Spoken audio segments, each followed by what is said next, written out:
Alright,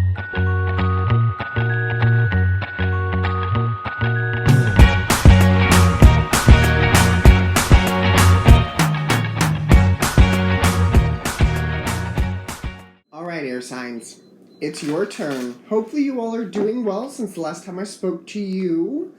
This is for Gemini Libra Aquarius, Sun, Moon, Rising, and Venus, so use this however you see fit.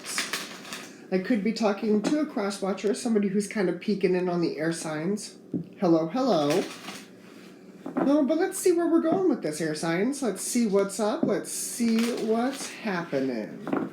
Let's see what's going on. And I finally put my lovely little sheet down, so now this is back to where it needs to be. No more of the shuffling of the cards will you hear. We've got come to the edge,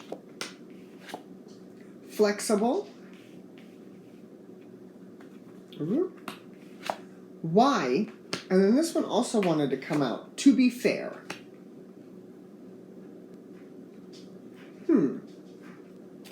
Come to the edge, flexible, why, and to be fair. Well, if I'm looking at this from the point of view that I would normally look at this, I'm going to move the to be fair, come to the edge, flexible, and why. You are being asked more or less to question, not question yourself, more or less question why things are done a particular way, or maybe you have a different way of doing things with the flexible and why. But I feel as though you are being asked to kind of step out of your comfort zone here with this come to the edge. And for all matters involved, I feel like you're trying to not overstep your means, so to speak. We'll see what wants to come through with this energy. But I do feel like it is somewhat confining for an air sign. I will give you that. It does, even though we've got flexible here, I do feel as though it's a little confining because we're asking why, to be fair. You know, sometimes Aquarius isn't really fair. It's more of a, well, this is the way I see it. It's clear, cut, and dry. Here it is. So we'll see. We'll see about this. But there's something about this energy that has kind of got an undertone to it. So we'll see. We'll see. And please excuse my lovely little sinus stuff going on. It's all draining, but it's still pretty gross, so I do apologize. Come to the edge, we got the King of Swords. Wasn't I just talking about Aquarius? The Wheel of Fortune and the Death card. There we are. With flexible, we've got the King of Wands now. The Ace of Swords. Five of Cups. Four of Swords. Three of Pentacles, the Fool, and I'm going to pull one for the to be fair, is the Five of Pentacles. So, like I was saying, I feel as though, air signs, that we are dealing with an energy that we are trying to be fair about. Trying to make sure that everybody comes in from the cold, everybody kind of gets a piece of the reward. I don't know why I'm saying it like this, but it's almost like you all work on a project and you're trying to make sure that everybody gets credit for what they've done. So with the come to the edge, we've got the King of Swords, the Wheel of Fortune, and the Death card. So I feel as though you've stepped into your power, stepped into your energy, and it was almost like a boost for you. It was almost like a level up, except it was a level up like times 2 or times 10. It was quite a bit of energy. And so you step into this King of Wands energy. Well, King of Swords and King of Wands are kind of on opposite sides of the spectrum here. So with this energy, you are being flexible. You are understanding. You kind of went through this rebirth, this change. So now you are actively making a choice to heal and maybe move away from things that aren't satisfying enough to you to answer that why, if that makes sense. It's like I'm trying to think. I'm trying to keep it straight. I'm trying to keep it to the point here.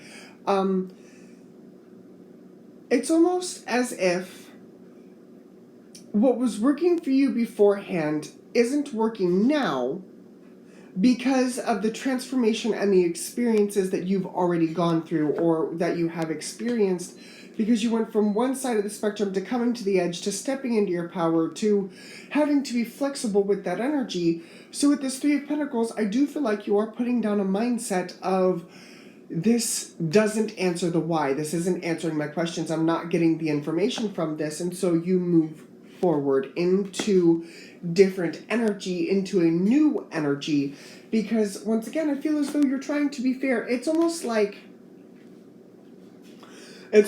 you're trying to sell a house, you're trying to sell something for somebody, and you're trying to get the best deal possible. And you may know this person, you may not know this person, this could just very well be you, but you are trying to find the best deal for them, trying to find the person with the best offer, because you want to make sure that not only you were going to be paid well, but the other person is going to be paid well. Again, you're giving credit where credit is due. You're kind of distributing the wealth. So I feel as though that's kind of the big question as to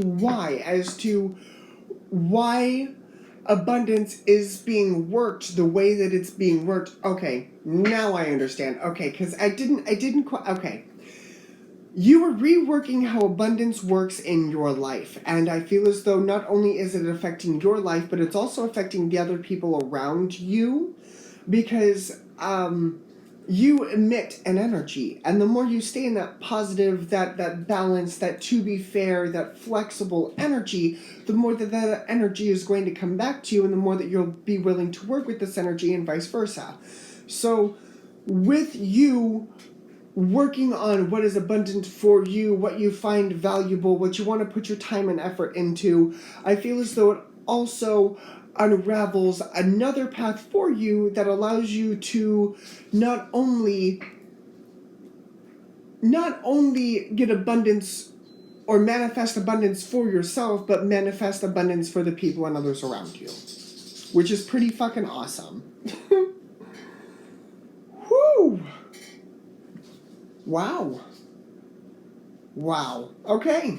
That was pretty big there, air sign. I don't think I'm going to clarify. I'm pretty sure that was clear cut and to the point. The one thing I do want to look at is the why. Just want to make sure that I've clarified that the right way. The Sun. Yep. The Sun, the Knight of Swords, the Four of Cups, the Star. Yeah, absolutely. So,